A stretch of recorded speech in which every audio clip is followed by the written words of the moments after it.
दोस्तों बहुत बहुत प्यार भरा नमस्कार।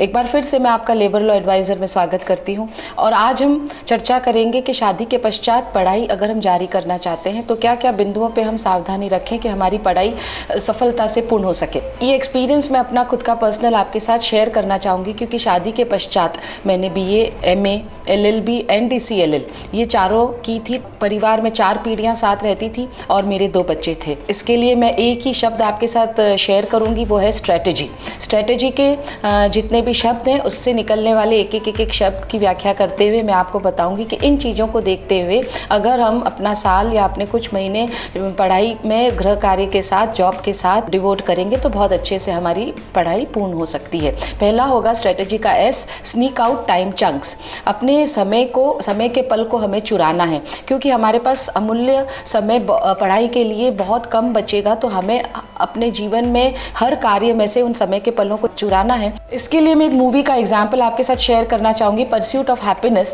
जिसमें कैरेक्टर होता है उसको इंटर्न लगती है एक इंश्योरेंस एजेंट के रूप में, और जो समय होता है उनका कार्यकाल होता है काम करने का वो होता है 9 से 7, और उसके एक बेटा होता है जिसको पिकअप करना होता है उसे 5 o'clock। हर दिन का एक पर्टिकुलर जॉब दिया जाता है जो उसी दिन फिनिश करना होता है। तो उसने उस समस्या का निदान ऐसे सोचा कि एक कॉफ़ी ब्रेक होता था उनका और लंच ब्रेक होता था, तो वो उसको शेयर नहीं करता था सबके साथ और उस समय में अपना काम करता था।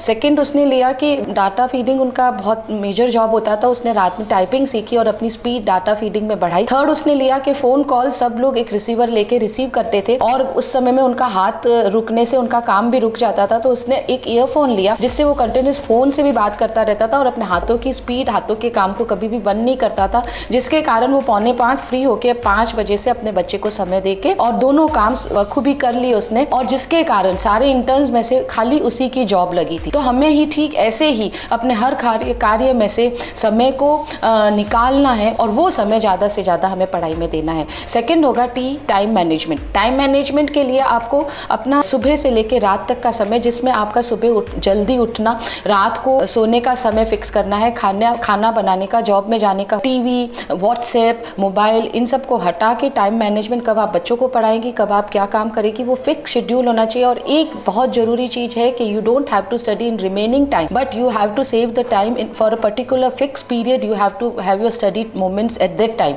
कि आपको अपने बचे हुए समय में पढ़ाई नहीं करनी है बल्कि आपको समय बचाना है पढ़ने के लिए। इस महत्वपूर्ण बिंदु पे कार्य करते हुए आपको ये सेकंड पॉइंट भी ध्यान में रखना है। थर्ड पॉइंट होगा right choice of the course.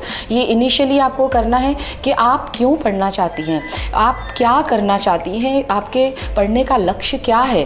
तो इसके लिए हमको right choice of the course करना होगा। जैसे मेरे एग्जाम्पल में मेरे लिए यह था कि मेरा जो फैमिली ससुराल का बिजनेस था वो लेबर लॉ कंसल्टेंट्स थे। मेरे father in law labour law consultant है, हस्बैंड भी इसी लाइन में थे। तो I wanted to assist them fully. तो मैंने इसलिए शादी के 7 साल बाद जब 2 बेबी हो गए थे, 2 बेटे हो गए थे, तब मैंने LLB और DCLL, मेरी इच्छा थी पहले मैंने DCLL किया और फिर LLB किया। तो आई हैड अ एम कि मुझे परिवार में असिस्ट करना है, अच्छे तरीके से करना है, जिसके लिए मैं जानकारी रखने के लिए मुझे डिग्री की आवश्यकता है। तो ऐसे ही आपको right choice of the course करना है। अगर आप एक ब्यूटिशियन बनना चाहती हैं तो आप साल भर का ब्यूटी पार्लर का कोर्स करें। अगर आप CA कर रहे हैं, जो भी कोर्स कर रहे हैं, आपका लक्ष्य डिसाइडेड होना चाहिए। उसके साथ ही कोर्स जब डिसाइड कर लें तो आपके एग्जाम सेंटर्स के लिए आपको फॉर्म फिलअप करना पड़ता है। आपके ट्यूशन क्लासेस कहाँ होंगे जो कि घर के पास होंगे, आप कैसे जाएंगे, व्हीकल कैसे होगा, ये सब आपको राइट चॉइस उसी समय आपको सब डिसाइड करने हैं जब आप इसमें स्टेप इन करते हैं। फोर्थ होगा aim and focus every day.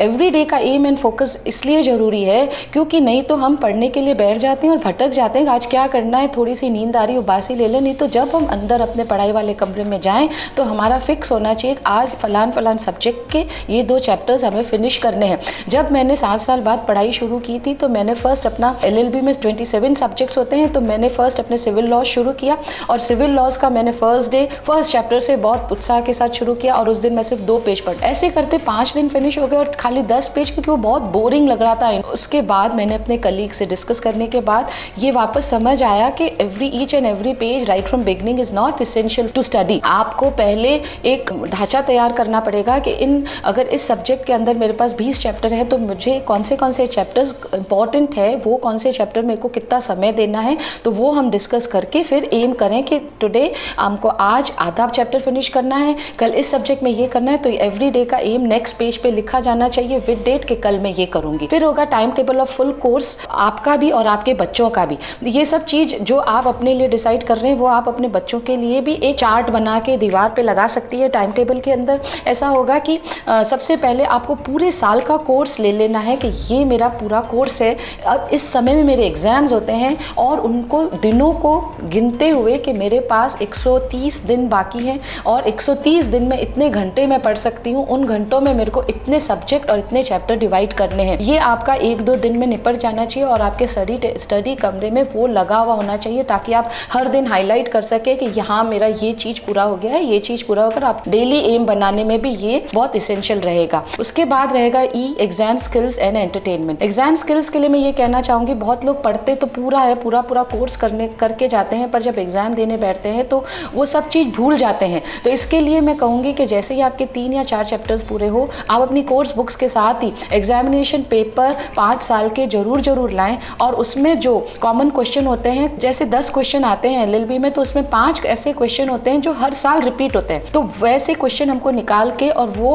Highlight करने हैं कि ये इस चैप्टर में दिस क्वेश्चन इज इंपॉर्टेंट और मेरे को ये चैप्टर ऐसे फिनिश हो जाएगा। ऐसे हमको 30-40 क्वेश्चन निकाल देने हैं क्योंकि हमारे पास समय बहुत कम होता है, हम फुल टाइम स्टूडेंट नहीं है, तो we have to study important questions only और हम पूरी की पूरी चीज पढ़ नहीं पाएंगे और हम एग्जाम प्रॉपर नहीं कर पाएंगे। और उसके साथ ही हम जब 2 चैप्टर्स फिनिश कर दें तो 1-2 आंसर उस वर्ड में लिखने की, उस लिमिट में लिखने की कोशिश करें। अगर एमसीक्यूज आते हैं, आपके सब्जेक्ट ऐसा है एमसीक्यूज वगैरह, तो उसको भी सॉल्व करने की कोशिश करें। ये रेगुलर प्रैक्टिस बहुत जरूरी है ताकि हम एग्जाम में ज़्यादा हसल एंड टसल नहीं हो पाए। और सेकेंड चीज़ है एंटरटेनमेंट। बहुत लोग ऐसे पढ़ते पढ़ते कहते हैं मैं बोर हो गई, अब मैं काश मैं टीवी देख सकती। मैं भी होती थी, मैं मन में मेरे आता था कि सब लोग किटी पार्टी में जा रहे हैं, मैं भी जाऊँ, मैं भी, और फिर अपने मन को समझाती थी नहीं ये लक्ष्य है, इसी साल के लिए है, 2 साल के लिए है, इसके बाद मुझे एक डिग्री मिल जाएगी, मुझे थोड़ा सा सेक्रीफाइस करना पड़ेगा। तो हमको पढ़ाई को ही अपना एंटरटेनमेंट बनाना है और उसी के अंदर पूरा फोकस करना है। और मैं फिर स्ट्रिक्टली कहती हूँ कि उस समय आपको मोबाइल, व्हाट्सएप मेंबरशिप, फेसबुक, इन सब से दूर रहना है। टीवी के सीरियल्स,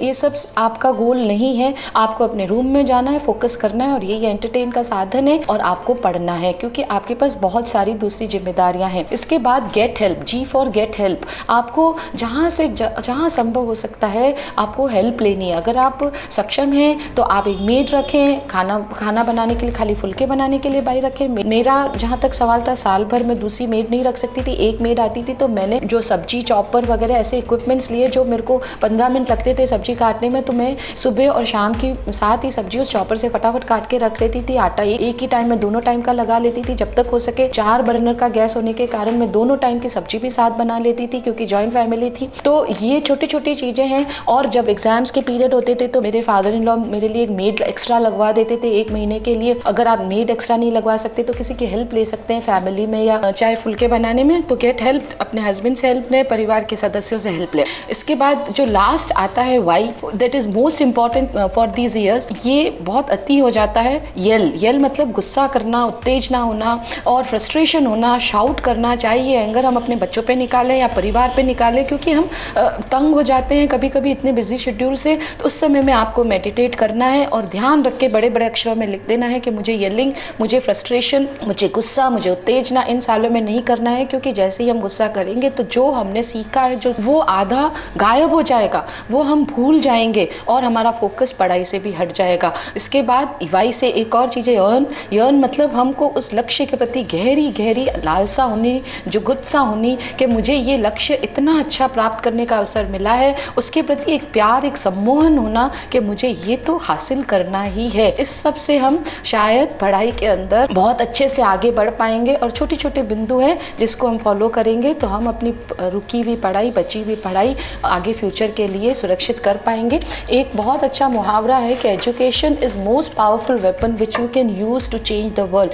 तो हम लेडीज़ के लिए या जो भी जॉब कर रहे हैं उनके लिए एक एजुकेशन इतना अच्छा माध्यम है जिससे हम अपने परिवार को, अपने बच्चों को सपोर्ट कर सकती हैं, तो इसे आप जरूर कंप्लीट करें। शुभ दीपावली, आने वाले त्यौहार आप सभी के लिए बहुत मंगलमय हो। धन्यवाद। जय हिंद।